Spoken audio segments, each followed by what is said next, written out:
ஸ்டுடியோக்கு வந்தோடனே டான்ஸ் ஸ்டுடியோவா அப்படின்னு பார்த்துட்டேன். ஜோக் ஜோக் இல்லையா? இல்ல அப்படிலாம் இல்ல, யோகா ஸ்டுடியோ தான்.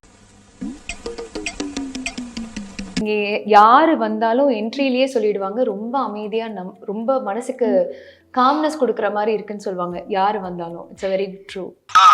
யாரா இருந்தாலும் ஒரு மினிமம் 6 to 8 மணி நேரம் ஒரு ப்ராப்பரான ஸ்லீப் இருக்கணும். இந்த பிராணாயாமம் மினிமம் ஒரு நாளைக்கு 2 minutes பண்ணிங்கன்னா கூட போதும். அன்னைக்கு டே உங்களுக்கு ரொம்ப ஸ்ட்ரெஸ் ஃப்ரீயாக இருக்கும், மைண்ட் ரொம்ப காமாக இருக்கும், உங்களால் அடுத்த வேலையை ப்ரொடக்டிவாக செய்ய முடியும். பறவை எப்படி சாப்பிடும்? கொத்தி கொத்தி. அது எவ்வளோ சாப்பாடு கொடுத்தாலும் அதுக்கு தேவையான அளவு தான் சாப்பிடும். அந்த மாதிரி நம்ம மனுஷங்க இருக்கிறது இல்லை. நம்மளுக்கு ருசிக்கு சாப்பிட ஆரம்பிச்சிடறோம், பசிக்கு சாப்பிட்றது இல்லை. ஏன்னா கண்ட்ரோல் பண்ண முடியல. எக்ஸாக்ட்லி. எப்ப பார்த்தாலும் சோறு சோறு சோறு. இது சில பேர் பிஃபோர் ஃபுட், ஆஃப்டர் ஃபுட், இல்லைன்னா ஆன் டைம்லையா அப்படின்லாம் சில பேர் ஒரு ஃபன்னாக கேட்பீங்க. சாப்பிட்றதுக்கு முன்னாடி இந்த ஆசனாவை பண்ணிட்டு சாப்பிடுங்க.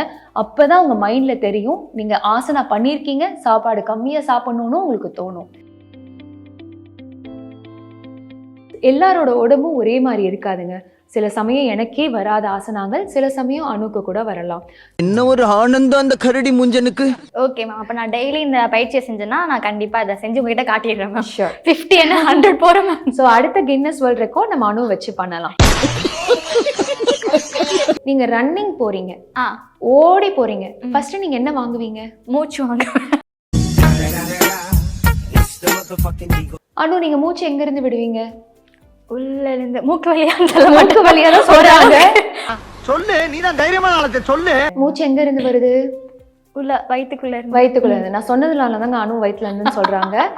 சிரிக்கிறானி வெக்கமா இல்ல? இன்ஹேல் பண்றீங்க, அப்ப வயிறு உள்ள போதா வெளியே வருதா? நம்ம உள்ள போகுது மேம். பாத்தீங்களா, அதுவும் அடுத்த தப்பு. கூச்சமே இல்ல. ஹலோ மக்களே, நானும் இன்னைக்கு ஒரு யோகா ஸ்டுடியோக்கு தான் வந்திருக்கோம். இன்னைக்கு நம்ம கூட ஒரு கியூட்டான யோகா டீச்சர் தான் இருக்காங்க. எஸ் வி ஹேவ் கவிதா மோகன் மேம். ஹலோ மேம், எப்படி இருக்கீங்க? வணக்கம், நல்லா இருக்கேன், தேங்க்யூ. எஸ் மேம், ஸ்டுடியோக்கு வந்தோடனே டான்ஸ் ஸ்டுடியோவா அப்படின்னு பார்த்துட்டேன். ஜோக் ஜோக் இல்லையா? இல்ல அப்படிலாம் இல்ல, யோகா ஸ்டுடியோ தான். ரொம்ப காமா கூலா ரிலாக்ஸ் பண்றதுக்கு ஒரு இடம் மாதிரி இருக்கு மேம். அப்படிதான். ஆமா, இங்க யாரு வந்தாலும் என்ட்ரிலேயே சொல்லிடுவாங்க, ரொம்ப அமைதியா ரொம்ப மனசுக்கு காம்னஸ் கொடுக்குற மாதிரி இருக்குன்னு சொல்லுவாங்க. யாரு வந்தாலும் it's very true. Yes ma'am, கொஞ்ச நேரம் உட்காந்துருந்தேன், எனக்கு கொஞ்ச நேரத்துக்கு தூக்கம் வந்துருச்சு. ரொம்ப அவ்வளோ அமைதியா இருந்துச்சு. ஸோ நான் யோகா பண்ணேன்னா இன்னும் நல்லா தூக்கம் வரும் போல எனக்கு.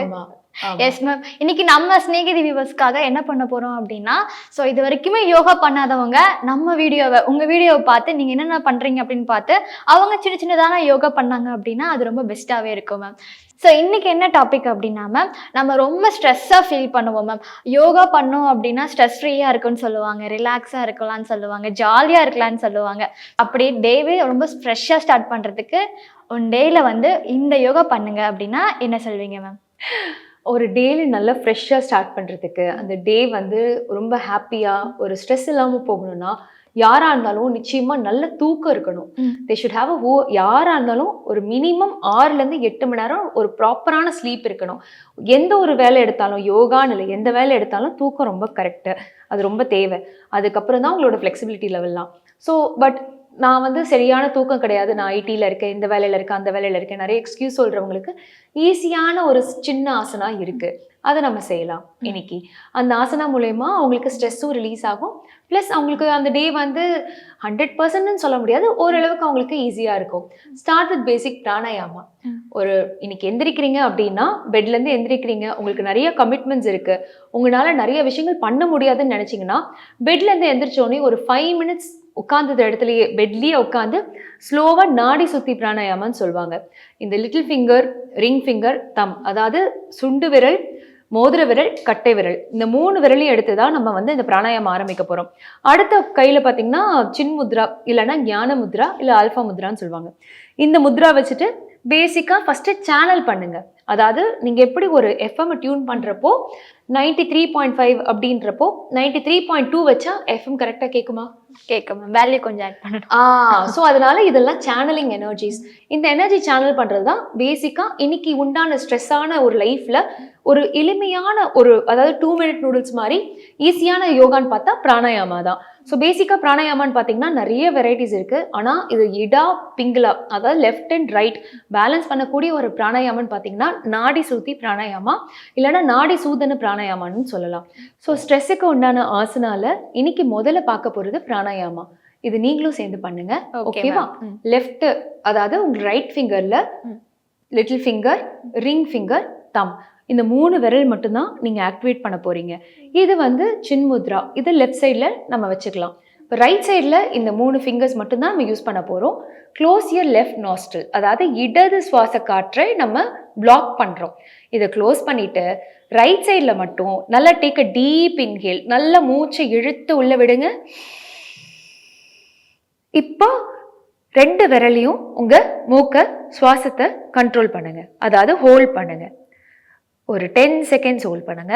அதுக்கப்புறம் பொறுமையா உங்களோட ஆப்போசிட் சைட், அதாவது இடது பக்கம் இருக்கிற நாடியை ரிலீஸ் பண்ணிட்டு பொறுமையா மூச்சை வெளியில விடுங்க.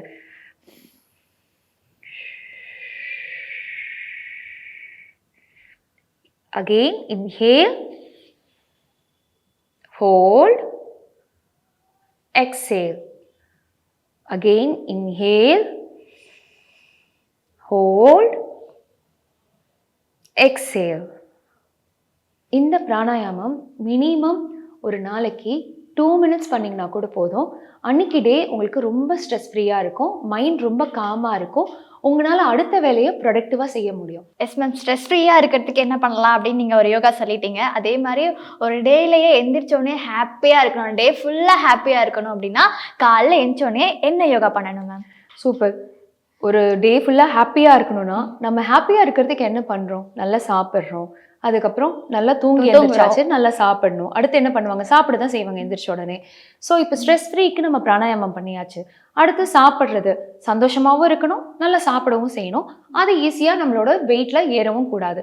இதுக்கு உண்டான ஆசனாசன்னு பார்த்தீங்கன்னா ஈஸியாக சொல்லித்தரேன். இது ஒரு ஆசனா போதும். காலைல எந்திரிச்ச உடனே உங்கள் பிராணாயாமம் முடிச்சதுக்கப்புறம் இந்த ஆசனாவை நீங்கள் பயிற்சி பண்ணிங்கன்னா நீங்கள் என்ன சாப்பிடணும்னு நினச்சாலும் சாப்பிட முடியும். ஆனால் ஓரளவுக்கு தான் சாப்பிட முடியும், அதுக்கு மேலே உங்களால முடியாது. இந்த ஆசனா பண்ணா இந்த ஒரு ஆசனா, ஏன்னா இந்த ஆசனாவோட பேரு பட்சி முக்தாசனா. பட்சி முக்தாசனா பறவையின் வாய், அதாவது பறவையின் வாய்க்கூடுன்னு வாங்க. பட்சியோட முக்தாசனா, முக்தாசனானா வாய்க்கூடு. இதுக்கு தமிழ்ல இருக்கிற அர்த்தம் என்னன்னா பசியை கண்ட்ரோல் பண்ணக்கூடிய ஒரு ஆசனா. பறவை எப்படி சாப்பிடும்? கொத்தி கொத்தி. அது எவ்வளோ சாப்பாடு கொடுத்தாலும் அதுக்கு தேவையான அளவு தான் சாப்பிடும். அந்த மாதிரி நம்ம மனுஷங்க இருக்கிறது இல்லை. நம்மளுக்கு ருசிக்கு சாப்பிட ஆரம்பிச்சிடறோம், பசிக்கு சாப்பிட்றது இல்லை. எப்பவுமே நம்ம வயிறு பாதி அளவு தான் கொஞ்சம் சாப்பிட்டு இருக்கணும். அது யாருமே செயல்படுத்த முடியல, ஏன்னா கண்ட்ரோல் பண்ண முடியல. எக்ஸாக்ட்லி. வீட்டுல பசிக்குதோ இல்லையோ அம்மாங்க கிட்ட போய் சாப்பாடுன்னு கேட்டா இன்னும் எக்ஸ்ட்ரா ஒரு 2 தோசை, இன்னும் எக்ஸ்ட்ரா ஒரு 2 வாய் வாங்கிக்கோ அப்படிதான் சொல்லுவாங்க. எப்பல சாப்பிட்டு நல்லா புஷ்டியா வாழ்றேன்னு நினைப்பாங்க. எக்ஸாக்ட்லி. அவங்கள பொறுத்த வரைக்கும் வயிறு ஃபுல்லா இருந்தா நீ நோய் நொடி இல்லாம நல்லா இருக்கீங்கன்றது அர்த்தம். ஆனா அவங்க கிட்ட நோ சொல்ல முடியாது, ஆனா நீங்க கம்மியா தான் சாப்பிடணும். அப்ப என்ன பண்ணலாம்? நம்ம இந்த ஆசனாவை பயிற்சி பண்ணலாம். இப்போ காலை நீட்டி உட்காந்துக்கோங்க. இது ஜாலியா தான் இருக்கும், ஈஸியா தான் இருக்கும். அடுத்து கையை நல்லா மேலே இன்ஹேல் பண்ணி ஸ்லோவா ஹோல்ட் த ஃபீட். காலை தொடுங்க. Okay, excellent. ஈஸியா இருக்கா? இந்த கஷ்டமா இருக்குமா? ஃபர்ஸ்ட் டைம் பண்றனால அப்படிதான் இருக்கும். there is no gain without pain. so compulsory நீங்க இத பண்றப்போ ஃபர்ஸ்ட் டைம் பண்றப்ப கஷ்டமா தான் இருக்கும். ஃபர்ஸ்ட் டைம் இனிஷியலா நீங்க இவ்வளவு வந்தீங்கன்னா கூட போதும். ஆனா வயிறு நல்லா உள்ள இழுத்து கண்ட்ரோல் பண்ணி காலை பிடிச்சிட்டீங்கன்னா உங்களுக்கு இது ஈஸியா இருக்குன்னா அடுத்து உங்களோட கை எல்போவை கீழே வச்சிருங்க. அவ்வளவுதான். இந்த போஸ்ல நீங்க மினிமம் ஒரு 30லேருந்து 50 எண்ணிக்கை இருந்துட்டீங்கன்னா உங்களுக்கு என்ன சாப்பிடணும்னு நினைச்சாலும் அந்த கண்ட்ரோல் உங்களுக்கு கையில இருக்கும். நீங்க சாப்பிடணும்னு நினைக்கிற எந்த சாப்பாடா இருந்தாலும் அந்த சாப்பாடோட கண்ட்ரோல் உங்க கையில இருக்கும். இப்ப இன்ஹேல் பண்ணி இந்த ஆசனால 30லேருந்து ஒரு 50 எண்ணிக்கை தாராளமா நீங்க இருக்கலாம். இது ரிப்பிட்டேஷனா பண்ணணும்னு நீங்க நினைச்சீங்கன்னா தாராளமா பண்ணலாம். ஒரு நாளைக்கு 2லேருந்து 3 வாட்டி இந்த ஆசனா தாராளமா பண்ணலாம். இது சில பேர் பிஃபோர் ஃபுட், ஆஃப்டர் ஃபுட், இல்லைன்னா ஆன் டைம்லையா அப்படின்லாம் சில பேர் ஒரு ஃபன்னா கேட்பீங்க. சாப்பிட்றதுக்கு முன்னாடி இந்த ஆசனாவை பண்ணிட்டு சாப்பிடுங்க. அப்பதான் உங்க மைண்ட்ல தெரியும் நீங்க ஆசனா பண்ணியிருக்கீங்க, சாப்பாடு கம்மியா சாப்பிடணும்னு உங்களுக்கு தோணும். ஸோ ஹாப்பியா இருக்கிறதுக்கு இந்த ஒரு ஆசனாவே போதும். நீங்க பண்ணலையா? மேம் நீங்க இது வரைக்கும் நீட்டி இப்படி இன்ஹேல் பண்ண வரைக்கும் ஓகே மேம். உங்க ரெண்டோட இதுவும் இங்க முட்டின உடனே ஆஹா இது போதாது மேமே பண்ணிக்கிட்டோம் அப்படின்னு விட்டுட்டேன். இது நீங்க ஆக்சுவலா எல்லாரோட உடம்பும் ஒரே மாதிரி இருக்காதுங்க. சில சமயம் எனக்கே வராத ஆசனாங்கள் சில சமயம் அணுக்கு கூட வரலாம். ஸோ இது எல்லாருக்குமே வந்து 5 விரலும் ஒன்று கிடையாது. சில பேருக்கு பேக் பெண்டிங் நல்லா வரும், சில பேருக்கு ஃபார்வர்ட் பெண்டிங் நல்லா வரும். நம்ம பாடியை ஒருநிலைப்படுத்துறது தான் யோகம். ஸோ யோகான்றது இதுதாங்க. Okay ma'am. அப்போ நான் டெய்லி இந்த பயிற்சியை செஞ்சேன்னா நான் கண்டிப்பாக அதை செஞ்சு உங்ககிட்ட காட்டிடுறேன் மேம். ஷூர். 50 என்ன 100 போகிறேன் மேம். ஸோ அடுத்த கின்னஸ் வேர்ல்ட் ரெக்கார்ட் நம்ம அணு வச்சு பண்ணலாம். நக்கல்யா அவனுக்கு. எஸ் ஓகேவா? Okay ma'am. நெக்ஸ்ட் வந்து நிறைய பேர் வந்து மூச்சு பயிற்சி வந்து நல்லதுன்னு சொல்லுவாங்க. மூச்சு பயிற்சி வந்து டெய்லி பண்ணுங்க அப்படின்னு சொல்லுவாங்க. பண்ணுங்கன்னு சொல்லுவாங்க. ஆனால் அது எப்படி ப்ராப்பராக பண்ணணும் அப்படின்றது நிறைய பேர் சொல்லி தர்றது கிடையாது. ஸோ நீங்கள் எங்களுக்கு சொல்லித்தாங்க மேம். இனிமேல் நாங்கள் கரெக்டாக ப்ராப்பராக பண்ணுறோம் மேம். மூச்சு பயிற்சி தாராளமாக சொல்லிக் கொடுக்கலாம். ஆனால் மூச்சு பயிற்சி எதுக்கு பண்ணுறோன்றது எல்லாருக்கும் தெரியணும்ல அனு. கண்டிப்பாக. ஸோ மூச்சு பயிற்சி நீங்கள் பண்ணுறீங்க. ஆனால் மூச்சு பயிற்சி பண்ணுறதுக்கு முன்னாடி நம்ம வந்து கரெக்டாக உட்காரணும், நாடி கரெக்டாக இருக்கணும், நம்மளோட எனர்ஜி ஃப்ளோ கரெக்டாக இருக்கணும். அப்போ தான் எந்த ஒரு மூச்சு பயிற்சி பண்ணுறதா இருந்தாலும் நம்ம உடம்புக்கும் சரி, நம்ம மனசுக்கும் சரி, நம்ம மைண்டுக்கும் போகக்கூடியதாக இருக்கும். இப்போது மூச்சு பயிற்சியில் உங்களை நான் ஒரு கேள்வி கேட்குறேன். நீங்கள் தான் என்ன கேள்வி கேட்க வந்திருக்கீங்க. இருந்தாலும் நான் அனு கிட்ட ஒரு கேள்வி கேட்குறேன். ஓகே, நீங்கள் ரன்னிங் போகிறீங்க, ஓடி போகிறீங்க, ஃபஸ்ட்டு நீங்கள் என்ன வாங்குவீங்க? மூச்சு தான் வாங்குவீங்க. ஸோ ஓடுனாதான் மூச்சு வருது. ஸோ மூச்சு பயிற்சின்னு தனியாக உட்காந்து பண்ணணும்லாம் இல்லைங்க. நீங்கள் தாராளமாக எந்த ஒரு யோகாசனாவாக இருக்கட்டும், ஸ்ட்ரென்த் ட்ரைனிங்காக இருக்கட்டும், ஜிம்முக்கே போகிறீங்கனாலாம் இருக்கட்டும், நீங்கள் ஒர்க் அவுட் முடிச்சதுக்கு அப்புறமேல் நீங்கள் தாராளமாக உட்காந்து மூச்சு பயிற்சி செய்யலாம். மூச்சு பயிற்சிக்கு நேரம், காலம், டைம் எல்லாம் கிடையாதுங்க. ஆனால் விடிகாத்தால் பண்ணுற மூச்சு பயிற்சி மன நிம்மதியை கொடுக்கும். அது உண்மைதான். ஆனால் ரெகுலராக மூச்சு பயிற்சி பண்ண முடியாதவங்க, டைம் இல்லைன்னு சொல்கிறவங்களுக்கு தாராளமாக மூச்சு பயிற்சி எப்போ வேணால் பண்ணலாம். ஸோ மூச்சு பயிற்சியில் ஆல்ரெடி உங்களுக்கு நாடி சுத்தி பிராணாயாமா சொல்லி கொடுத்துட்டேன். இப்போ டயஃப்ரம் ப்ரீதிங், அதாவது அப்டமன்லேருந்து ப்ரீத் பண்ணுறது எப்படின்றத பார்ப்போம். சில பேர் மூச்சு விடுறோம். அனு நீங்கள் மூச்சு எங்கேருந்து விடுவீங்க? உள்ளேருந்து மூக்கு வழியாக தான் சொல்கிறாங்க. ஓரளவுக்கு இங்கேருந்து இழுத்து மூக்கு வழியாக இல்லை. மூச்சு எங்கேருந்து வருது? வயிற்றுக்குள்ளே இருந்து. நான் சொன்னதுனால தாங்க அனு வயிற்றுல இருந்துன்னு சொல்கிறாங்க. சில பேர் நெஞ்சு வரைக்கும் தான் ப்ரீத் பண்ணுவாங்க. அந்த நெஞ்சு வரைக்கும் இருக்கிற ப்ரீதிங் என்னென்னா, எல்லாரையும் குறை சொல்ல மாட்டேன், டாக்டர் கிட்ட போனால் அவங்க ஸ்டெத்தஸ்கோப் வச்சு நெஞ்சில் வச்சு பார்க்குறப்போ மூச்சு இழுத்து விடுங்க அப்படின்னு சொல்கிறதுல அவங்க நெஞ்சிலேருந்து தான் ஃபோக்கஸ் பண்ணுவாங்க. ஸோ ஏன்னா நம்மளுக்கு லங்ஸ் இங்கே தான் இருக்குது, ஆப்வியஸாக எல்லோரும் இங்கேருந்து தான் ஃபோக்கஸ் பண்ணுவாங்க.